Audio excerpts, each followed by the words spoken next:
Hi உறவுகளே எல்லாம் எப்படி இருக்கீங்க? நல்லா இருக்கீங்களா? ஸோ நான் ரொம்ப நல்லா இருக்கேங்க. அனைவருக்கும் மாலை வணக்கம். எல்லாம் எப்படி இருக்கீங்க? ஸோ இப்போ பார்த்தீங்கன்னா டைம் என்னன்னு பார்த்தீங்கன்னா 6 ஆயிடுச்சுங்க, இருட்டாயிடுச்சு. ஸோ இப்போ தான் காட்டில் வேலை முடித்தோம். இன்னும் ஃபினிஷிங் ஃபுல்லாக முடியலைங்க. ஸோ அங்கங்கே கொஞ்சம் கொஞ்சம் இருக்குது பாருங்கள். ஸோ நம்மளாக இருக்கிறனால யாரும் ஆள் வீட்டாக இருக்கல. ஹாய் உறவுகளே எல்லாம் எப்படி இருக்கீங்க? அனைவருக்கும் மாலை வணக்கம். ஸோ இப்போ எங்கே இருக்குதுன்னு பார்த்தீங்கன்னா காட்டில் இருக்கோம். பார்த்திங்கன்னா சோளத்தட்டை வந்து குத்திரி வச்சாச்சு.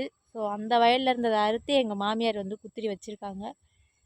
எப்படி இருக்குது சொல்லுங்கள். இந்த மாதிரி தான் சோளத்தட்டையெல்லாம் அறுத்து கருதெல்லாம் கட் பண்ணிட்டு இந்த மாதிரி குத்திரி வச்சுருவாங்க. ஸோ இன்னும் 2 காடு பார்த்திங்கன்னா இன்னும் 3 காடு ஃபினிஷிங் பண்ணலைங்க. அங்கனைக்கு எங்கன விட்டு விட்டு அறுத்துருக்கோம். ஸோ காலையிலேருந்து என்னால் வீடியோ எடுக்க முடியலை. ஸோ இப்போ சாயங்காலம் ஒரு வீடியோ எடுக்கலாமே அப்படின்னு சொல்லிட்டு எடுத்தேன்.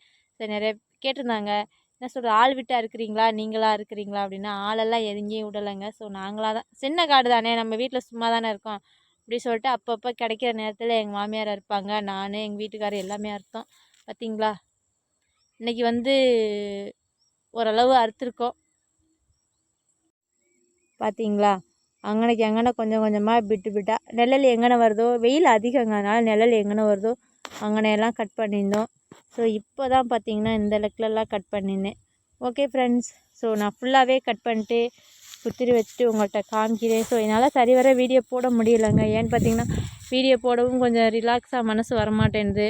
முன்னெல்லாம் பார்த்திங்கன்னா வீடியோ போட கொஞ்சம் இன்ட்ரெஸ்ட்டாக இருக்கும். இப்போ என்னமோ ஒரு இன்ட்ரெஸ்ட்டுமே இல்லைங்க வீடியோ போட. ஸோ அதனால தான் வீடியோ போடவே இல்லை. ரொம்ப பேர் லைவ் எல்லாம் வரல அப்படின்னு கேட்டிருந்தீங்க. ஸோ நைட்டு லைவ் வர முடியாது, ஏன்னா நமக்கு கொஞ்சம் பிரச்சனை இருக்குது.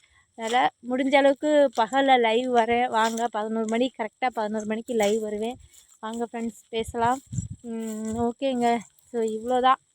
ஸோ நம்ம இந்த காட்டு வேலை முடிஞ்சிச்சுன்னா அவ்வளோதான். அப்புறம் வீட்டில் சும்மா தான் ஃப்ரீயாக தான் தம்பியை பார்த்துட்டு வீட்டில் தான் இருப்போம். அதனால் ஆளெல்லாம் விடலைங்க, நாங்களாக தான் இருக்கிறோம். ஸோ எத்தனை பேர்த்துக்கு இந்த மாதிரி நீங்கள் வந்து கருது கட் பண்ணியிருக்கீங்க அப்படின்னு சொல்லிட்டு கண்டிப்பாக கமெண்ட்ஸில் சொல்லுங்கள். ஸோ சின்ன வயசுலலாம் பார்த்திங்கன்னா இந்த மாதிரி காட்டு வேலை சிலையில் ரொம்ப கஷ்டமாக இருக்கும். இப்போல்லாம் அந்த கஷ்டம் எதுவுமே தெரிய மாட்டேங்குது. ஏன்னு பார்த்திங்கன்னா ஸோ நம்ம வந்துட்டு மொபைல் வச்சுட்டு கொஞ்சம் மனசை ரிலாக்ஸாக அதில் ஃபோன் பார்த்துட்டு அப்படி கட் பண்ணுறதுனால அந்தளவுக்கு ஒரு கஷ்டமும் தெரியலை. ஓகே ஃப்ரெண்ட்ஸ், பாய். ஸோ இந்த வீடியோ பார்த்துட்டு எப்படி இருக்குன்னு சொல்லிட்டு கண்டிப்பாக கமெண்ட்ஸில் சொல்லுங்கள்.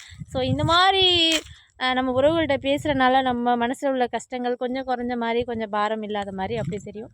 அதுக்காக தான் ஃப்ரெண்ட்ஸ் இந்த வீடியோ, வேறு எதுக்கும் இல்லை. ஸோ எல்லோரும் நல்லா இருக்கீங்களா? ஸோ கமெண்ட்ஸில் நிறைய பேர் கேட்டிருந்தீங்க. ஸோ என்னால் ரிப்ளை பண்ண முடியல. ஸோ நான் ரொம்ப நல்லா இருக்கேன், நீங்கள் எல்லாம் நல்லா இருக்கீங்களா அப்படி சொல்லி கண்டிப்பாக கமெண்ட்ஸில் சொல்லுங்கள். ஓகே ஃப்ரெண்ட்ஸ், பாய்.